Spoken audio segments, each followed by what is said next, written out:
Hello and welcome back to डिब्री की क्लास। तो कैसे हैं आप सब? आई होप सब मज़े में होंगे, अच्छा कर रहे होंगे और यहाँ तक की क्लासेस आपको समझ आ रही होंगी। मैं ऐसा मान के चल रही हूँ कि मेरी तरीक़ों से जो मैं याद कर रही हूँ जैसे वैसे आपको भी समझ आ रहा होगा और याद भी हो जा रहा होगा।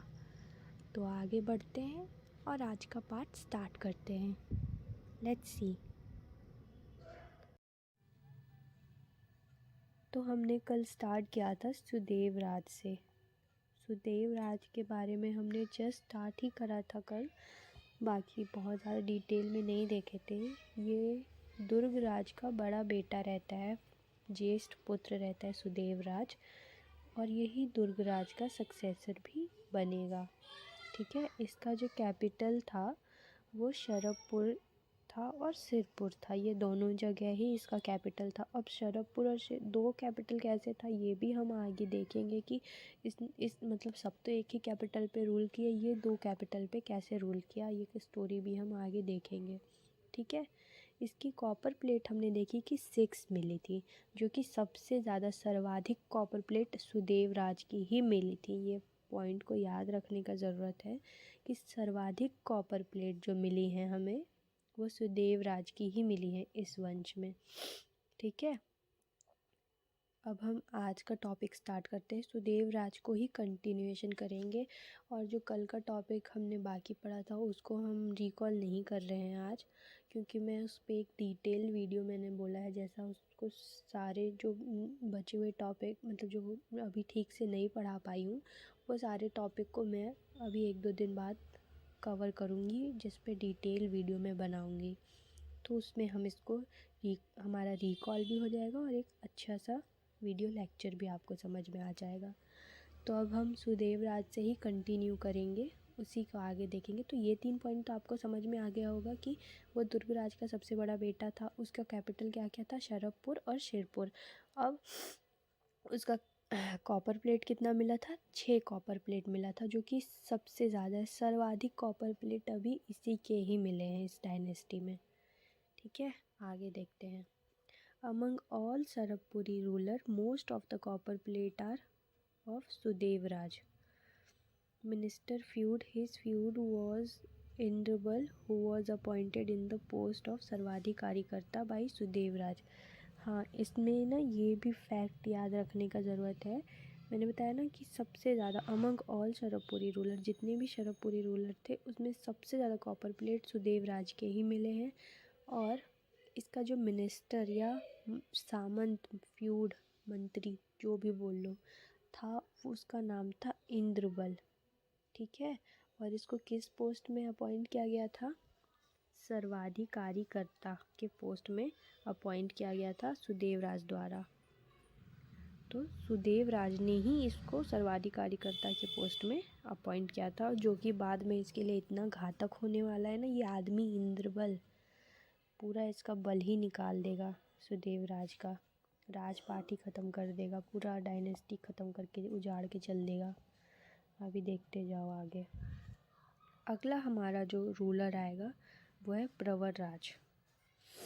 प्रवर राज के बारे में क्या क्या पढ़ना है अपने को, हम वो देखते हैं। पर प्रवर राज कौन हुआ, तो प्रवर राज दुर्ग राज का बेटा था, सुदेव राज का भाई। ठीक है, इसके बारे में देखते हैं। प्रवर राज जो है वो इसका भाई रहता है। अब हम प्रवर राज के बारे में देखते हैं। भाई रहता है और दुर्ग राज का बेटा रहता है प्रवर राज। तो अब हम प्रवर राज के बारे में देख लेते हैं डिटेल में कि क्या क्या हुआ था। Due to some reasons he shifted from Sharapur to Sirpur, which has been confirmed by the copper plate issued by him. He founded his capital on his own capability, but his ruling period was shorter. After his death, his area was annexed in the area of Sudev Raj. Copper plate, Thakurdiya of Sarangarh and Malhar Bilaspur. ठीक है, तो हमको इसमें क्या देखना है कि अब वो रीज़न स्पेसिफिकली इसमें मेंशन तो नहीं किया गया है, पर ऐसा बोला गया है कि किन्हीं कारणों से, कुछ कारणों से ये जो प्रवर राज था वो शरभपुर को छोड़ के सिरपुर चला जाता है। सिरपुर में ही ये, और ये कैसे पता चलता है, ये जो इसका कॉपर प्लेट मिला है ना, जो कॉपर प्लेट इसने इशू किया था, जो ताम्र पत्र इसने इशू किया था, उसके द्वारा उससे हमको ये बात पता चलती है कि ये शरभपुर से सिरपुर शिफ्ट हो जाता है कुछ कारणों से। और ये अपनी कैपेबिलिटी से, अपने मेहनत से, बोलते हैं ना अपने पैरों पे खड़ा होना, तो ये बस वही बिना मतलब सपोर्ट के इसने खुद के बलबूते पे अपना नया कैपिटल बनाया, जो कि सिरपुर को बनाया था। पर डेस्टिनी को कुछ और ही मंजूर होता है। इसकी मृत्यु हो जाती है। After his death his area was annexed in the area of Sudevraj. और जब इसकी मृत्यु हो जाती है, इसकी मृत्यु के पश्चात जो इसका कैपिटल रहता है उसको उसको सुदेवराज अपने एरिया में शामिल कर लेता है। वो भी सुदेवराज के एरिया में मिल जाता है, क्योंकि उसके भाई का रहता है प्रवर राज, उसका भाई ही रहता है। और इसका जो कॉपर प्लेट मिला है वो 2 जगह से मिला है, ठाकुरडिया जो कि सारंगगढ़ में है, और मल्हार जो बिलासपुर में है। अपने को यही 2 पॉइंट देखना है। तो प्रवर राज अपनी मेहनत से, अपने दम पर जो कैपिटल बनाया रहता है, वो बाद में सुदेवराज मतलब हड़प ही लेता है, समझ लो। इसके मौत के बाद उसका हो जाता है, उसी के अंडर आ जाता है, सुदेवराज के अंडर। और इसीलिए सुदेवराज की 2 हमने पढ़ा ना, शरभपुर भी था उसका कैपिटल और सिरपुर भी था। सिरपुर को कौन बनाया था? प्रवर राज बनाया था, पर बाद में ये टेक ओवर कर लिया था सुदेवराज। इसके पीछे की ये कहानी है। अब हम देखते हैं, हाँ, इसके कॉपर प्लेट कहाँ कहाँ से मिले हैं ये जगह याद रखना। ठाकुरडिया, दिया नहीं है ना, वो द नहीं है, ड है। ठाकुरडिया, सारंगगढ़ से और मल्हार से। अब हम नेक्स्ट जो इसका भाई है तीसरा, उसके बारे में देखते हैं, व्याघ्रराज के बारे में। तो व्याघ्रराज के बारे में अपन पढ़ते हैं, ही स्टेड इन प्रसन्नपुर। ये तीसरा भाई था और दुर्गराज का बेटा था, पुत्र था, ठीक है। और ये प्रसन्नपुर में ही रहता है। और इसका कॉपर प्लेट मिलता है, मल्हार इंस्क्रिप्शन इन विच ही रिफर्ड हिज कुल वॉज रिफर्ड एज अमरार कुल। उसने अपने कुल को अमरार कुल बताया है। मतलब अपनी जो ये पांडु डायनेस्टी पूरी, ये जो शरभपुरी डायनेस्टी है ना, इसको अमरार कुल नाम से भी इसने उल्लेख किया है, ठीक है। अब इसका एडमिनिस्ट्रेटिव सिस्टम देख लेते हैं, ये शरभपुर डायनेस्टी का एडमिनिस्ट्रेटिव सिस्टम। तो सबसे पहले आएगा राज्य, फिर भोग, भुक्ति, आहार, ग्राम। मैंने एक लिखना भूल गया, राष्ट्रीय। राज्य और भोग के बीच में राष्ट्र होगा। 1 मिनट, मैं इसको पेन से करेक्ट कर देती हूँ। राज और राष्ट्र के बीच में होगा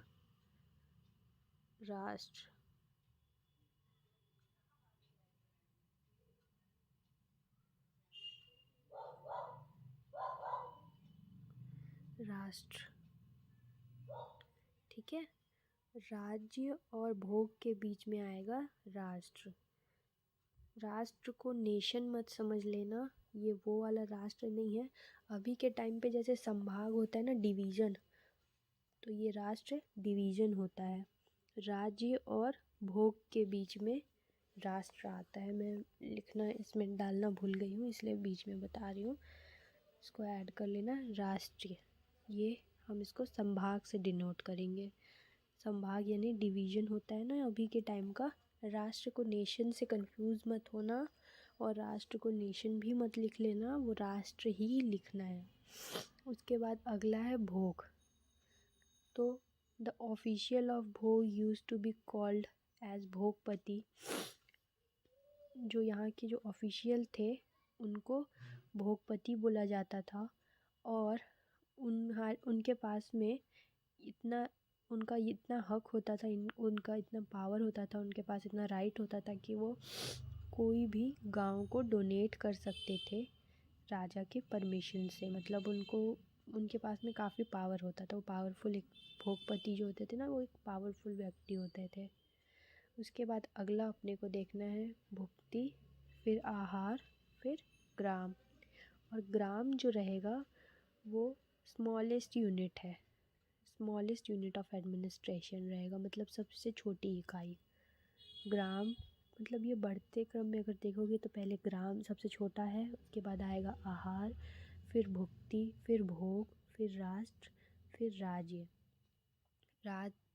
ये जो राष्ट्र है ना, ये संभाग रहेगा ना, डिवीज़न जो है अभी का मैं बार बार बता रही हूँ, ठीक है। ग्राम सबसे छोटा यूनिट रहेगा।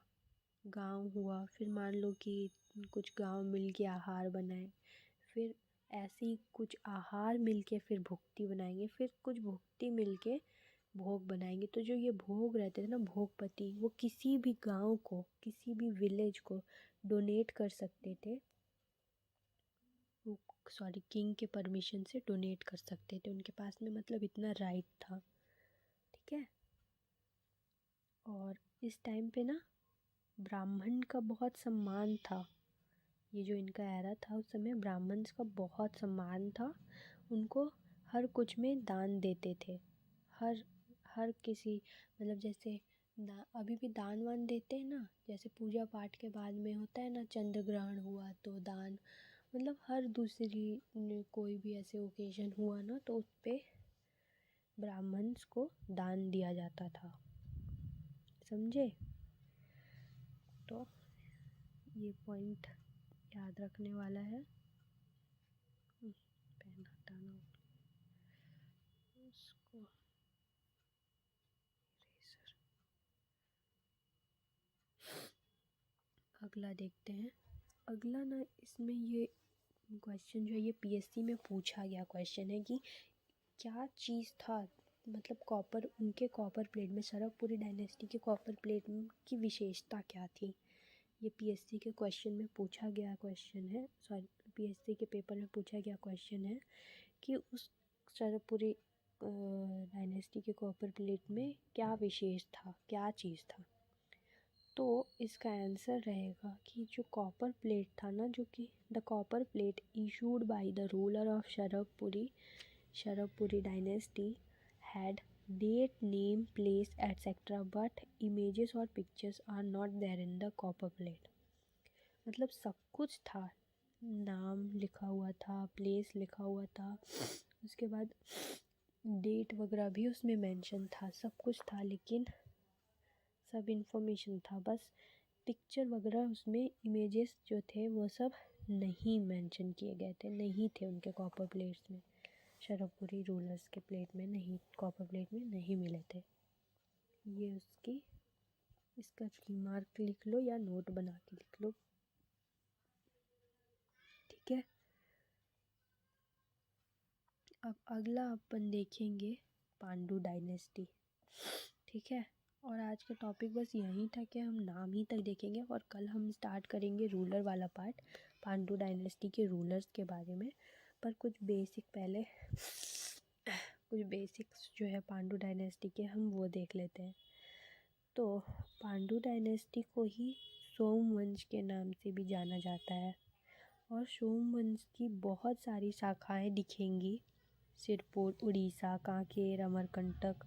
कुछ हिस्टोरियंस बोलते हैं ये अलग अलग थे, कुछ बोलते हैं एक ही की शाखा में है, एक ही की शाखा है। मतलब कि क्या है ना कि आगे हमको जब पढ़ने को मिलेगा ना, जब हम पढ़ेंगे इसको और डिटेल में आएगा, तो पांडु वंश का ही, मतलब जैसे मैकल का पांडु वंश है ना, अमरकंटक का पांडु, मतलब मैकल तो अमरकंटक वाला हो गया ना, फिर मतलब बहुत सारे हमको देखने को मिलेंगे, उड़ीसा या कलिंग का सोमवंश या पांडु वंश ऐसे देखने को मिल जाएगा। तो कुछ हिस्टोरियंस हैं वो ये बोलते हैं कि इसी की शाखाएं, ये जो अभी हम पांडु वंश पढ़ना स्टार्ट कर रहे हैं ना, इसी पांडु वंश की शाखाएं हैं ये सारी थी। और कुछ का ऐसा मानना है, कुछ कॉन्फ्लिक्ट हिस्ट्री बढ़ाने का काम, कॉन्फ्लिक्ट बस। और कुछ ये बोलते हैं कि नहीं, वो इस पांडु वंश की शाखा नहीं थी, वो अलग थे, मतलब नाम उनका सेम था, वो भी पांडु वंश के थे पर वो अलग थे। तो ये जैसे आएगा, मैं इसलिए पहले से बता दे रही हूँ क्योंकि अभी वो आगे वाले पार्ट में आएगा, तो आपको डाउट ना हो। इसकी ही शाखाएं थी, कुछ क्या का मानना है और कुछ का मानना है कि वो अलग थी। कौन सा, सिरपुर, उड़ीसा, कांकेर, अमरकंटक वाला कुछ कुछ एरिया में आएगा, वो हम आने वाले टाइम पे पढ़ेंगे।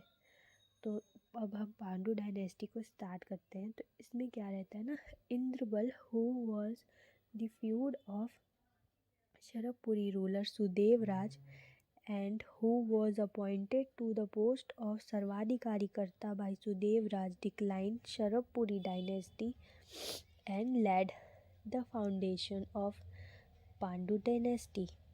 हुआ क्या रहता है ना, मैंने बताया ना कि ये जो इंद्रबल उसके टाइम पे था, ये क्या नाम था यार उस रूलर का, मेरे दिमाग से उतर रहा है, सुदेवराज था ना, सुदेवराज का ही ये सामंत रहता है ना।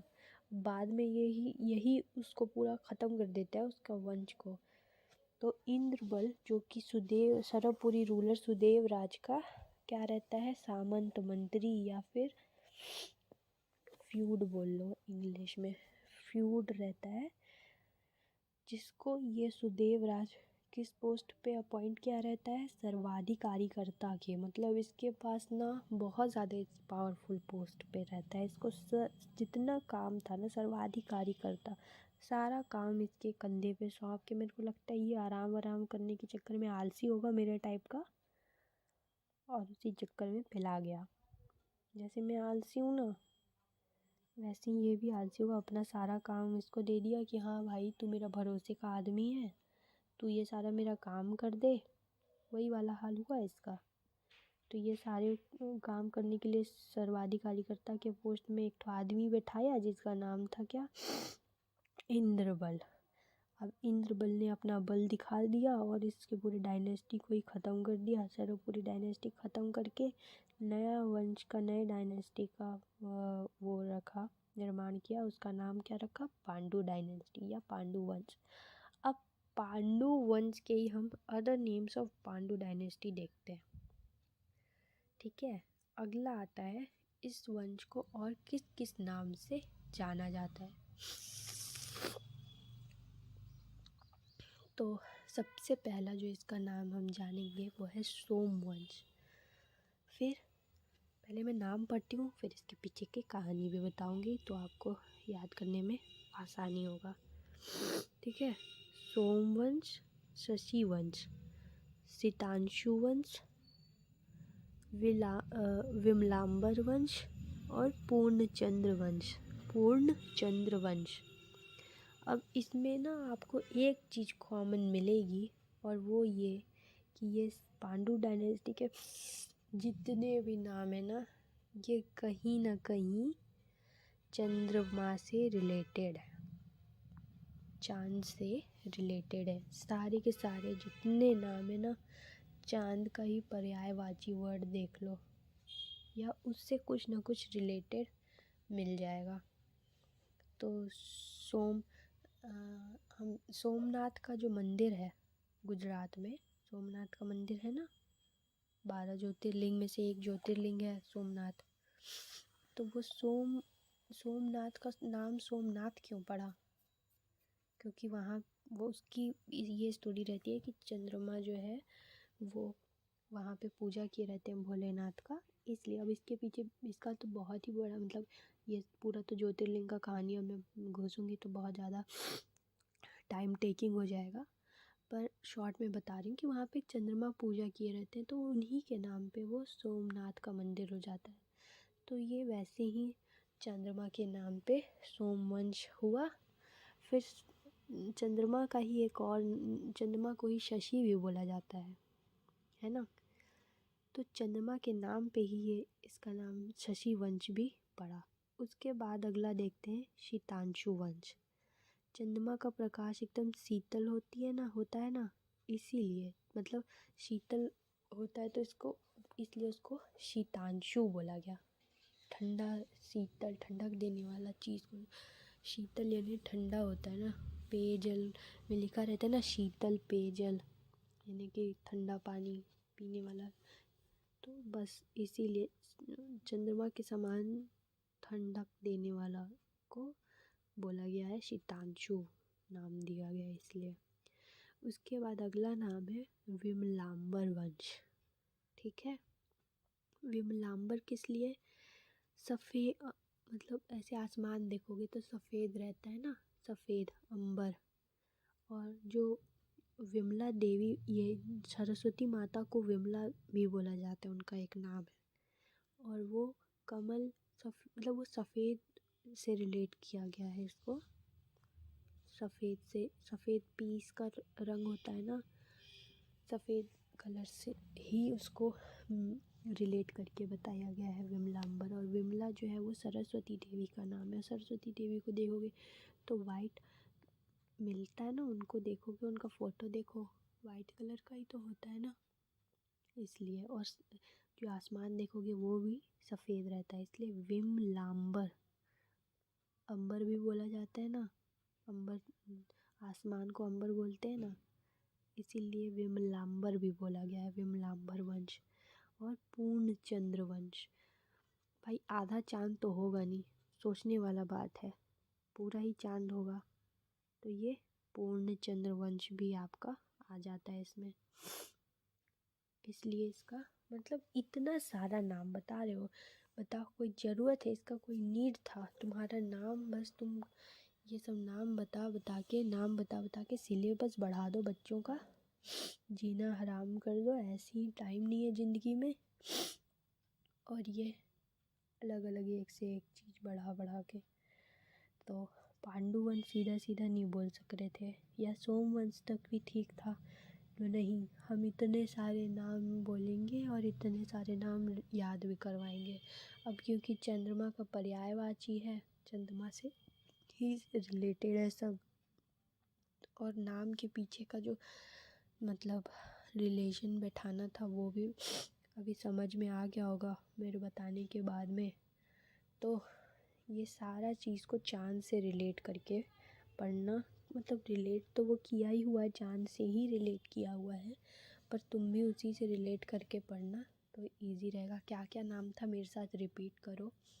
सोमवंश, शशि वंश, शीतांशु वंश, विमलांबर वंश, पूर्णचंद्र वंश। सोम भी जो है वो चाँद का नाम है, शशि भी नाम है, और शीतांशु इसलिए चंद्रमा की किरणें या प्रकाश शीतल होता है, इसलिए शीतांशु बोला गया। फिर विमलांबर में विमला देवी यानी कि माता सरस्वती और आसमान से उसको रिलेट किया गया है, इसीलिए वो विमलांबर हो गया है।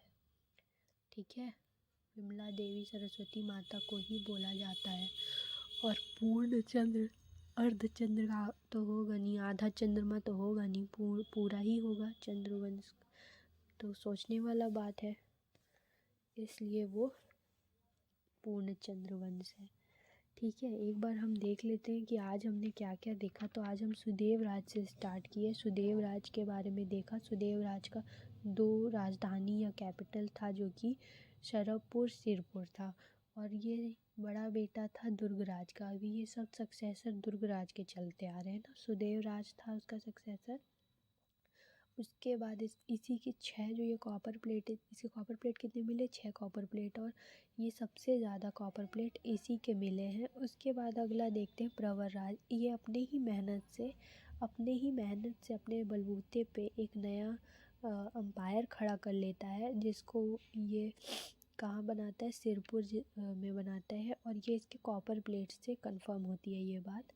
और मतलब इतना सब हो गया, लेकिन उसके बाद में भी ये जी नहीं पाता है लंबे समय तक। तो इसके मौत के बाद ये इसका जो एरिया रहता है उसको, सिरपुर वाला जो एरिया है उसको सुदेव राज अपने एरिया में शामिल कर लेता है। इसका जो कॉपर प्लेट मिला है वो कहाँ कहाँ से मिला है? ठाकुरडिया से और मल्हार से। ठीक है, और अगला आता है रूलर व्याघ्रराज। ये प्रसन्नपुर में ही रहता है, ये नहीं जाता है कहीं। और उसके बाद में इसका कॉपर प्लेट जो है वो मल्हार इंस्क्रिप्शन मिला है, जिसमें ये अपने डायनेस्टी को, शरवपुर डायनेस्टी को अमरार कुल नाम से रेफ़र करता है। फिर इनका जो हमने देखा एडमिनिस्ट्रेटिव सिस्टम देखा, तो उसमें क्या क्या था, राज्य, फिर राष्ट्र, फिर भोग, फिर भुक्ति, फिर आहार, फिर ग्राम। इसको याद करना क्रमशः, राज्य, राष्ट्र, भोग, भुक्ति, आहार, ग्राम। राज्य, राष्ट्र, भोग, भुक्ति, आहार, ग्राम। ठीक है। और ग्राम इसका स्मॉलेस्ट यूनिट रहता है एडमिनिस्ट्रेटिव सिस्टम का, और जो भोग रहता है, वहाँ के जो ऑफिशियल्स रहते हैं उनको भोगपति बोला जाता है। और राष्ट्र जो है वो नेशन नहीं है, वो संभाग है, ये ध्यान रखना। और पीएसटी में पूछा गया जो क्वेश्चन है वो भी यहीं पर से उठा है कि इनके कॉपर प्लेट की विशेषता क्या है। तो इनके कॉपर प्लेट में क्या नहीं था, वो पिक्चर्स नहीं थे, पिक्चर्स या इमेजेस नहीं थे, डेट, नेम, प्लेस, बाकी सब और भी जानकारी थी, पर पिक्चर इसमें नहीं थे। ठीक है। फिर अगला हम आ गए पांडु वंश। पांडु वंश में हमने देखा इंद्रवल जो कि सुदेव राज का सर्वाधिकारकर्ता के पोस्ट में मिनिस्टर रहता है, सामंत रहता है, वही उस डायनेस्टी को, शरवपुरी डायनेस्टी को ख़त्म करके नया डायनेस्टी का स्थापना करता है, जिसका नाम रहता है पांडु डायनेस्टी। और फिर पांडु डायनेस्टी के ही हम और नामों के बारे में देखे थे। क्या क्या नाम देखे थे, सोमवंश, शशिवंश, चितांशु वंश, विमलांबर वंश और पूर्णचंद्र वंश। तो आज का टॉपिक बस इतना ही, यहीं तक आज पढ़ेंगे। बाकी हम मेजर रूलर्स इस डायनेस्टी के कल देखेंगे। इसमें बहुत सारे मेजर रूलर्स अभी आने बाकी हैं, उनकी स्टोरीज बाकी हैं। तो आई होप आप एंजॉय कर रहे होंगे, आपको मज़ा आ रहा होगा। फिर ये डायनेस्टी भी ख़त्म हो जाएगी और नई डायनेस्टीज़ आएंगी। छत्तीसगढ़ में यही तो पढ़ना ही है। Thank you. आज का टॉपिक इतना ही था। Bye bye, take care, good night.